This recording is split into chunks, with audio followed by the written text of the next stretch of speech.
Yo, what is going on, guys? Clutch back again with another video. 5 days on the bounce. We are keeping it moving. We're keeping it going. Daily uploads every single day. And we are back with another tactics video for you guys. Okay, so we are using the 4-1-2-1-2 narrow.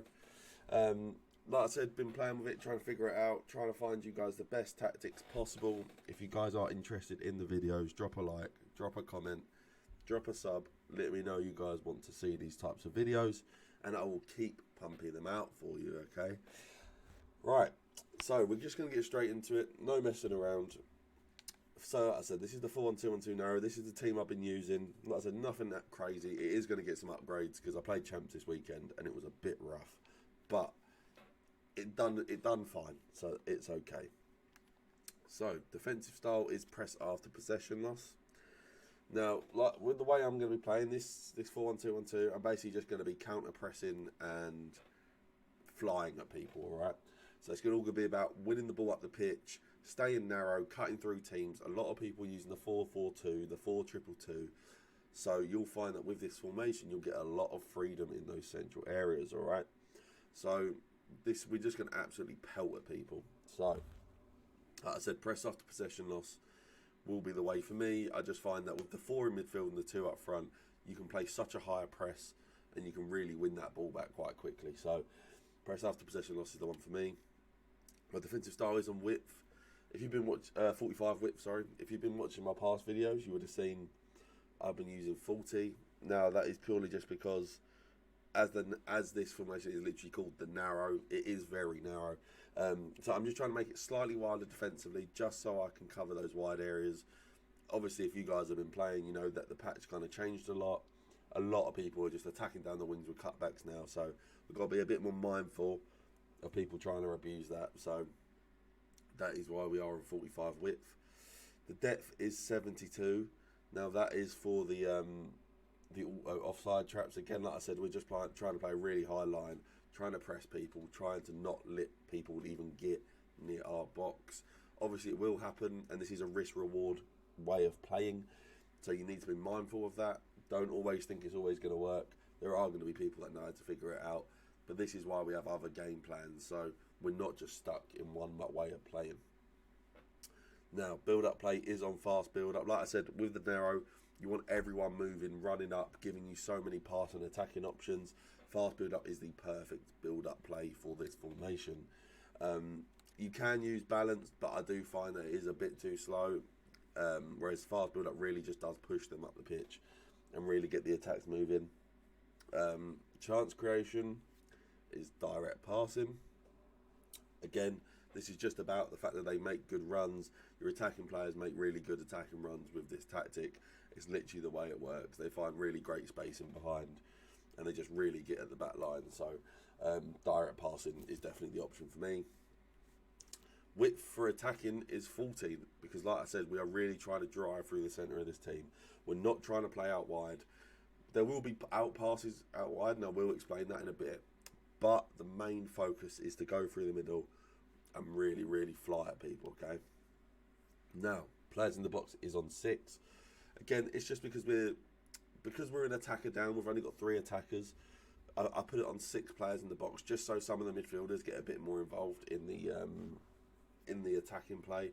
So trying to run into the box, really trying to give us a lot of options for the cutbacks, for anything you really want.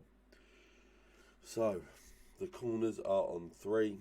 Now again, I've spoken about this before. This is purely just to abuse the corner glitch. It is very, very broken. If you guys do want a video on it, just let me know in the comments.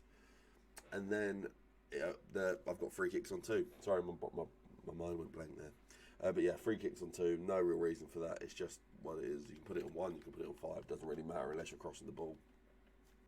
So this is how we set up the team. Kill up front was solid. Again, not ideal. Cool blow, sorry. Yeah, so him up front with Mbappe, Neymar at Cam, Blanc at DM, and then I had Lundberg and Lucas Paqueta as my wide attacking centre midfielders. So we'll get right into the instructions. So we have both of our strikers on getting behind. Like I said, this really suits well with the direct passing. They just get behind, they make really good runs.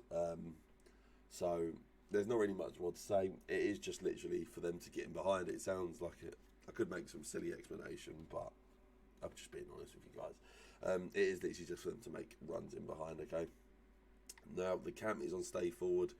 A big thing with this formation, if you don't have your cam on stay forward, it's just really weird, and he always switches with one of the centre mids, and they all just rotate really weirdly. It's a weird thing with this formation, so just make sure you have your cam on stay forward. He'll stay up the pitch, he'll stay in position, and you won't just be stuck with two attackers.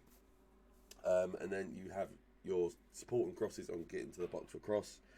Now that is obviously just to make attacking runs.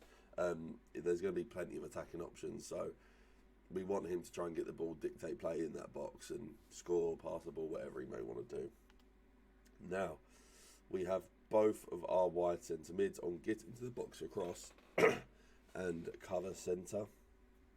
Now, the get into the box across is, again, like I said, I just want those centre mids to try and make some attacking runs, try and make some overlapping runs, just so, really just so we got more attacking options, because like I said, only having three attackers can be a bit restrictive. So having these two just on balanced, get into the box across and cover centre, really gives us a bit more attacking freedom, really. Now, we do have the CDM. He's on just stay back while attacking cover centre, the very much bog standard of what you would have for a CDM.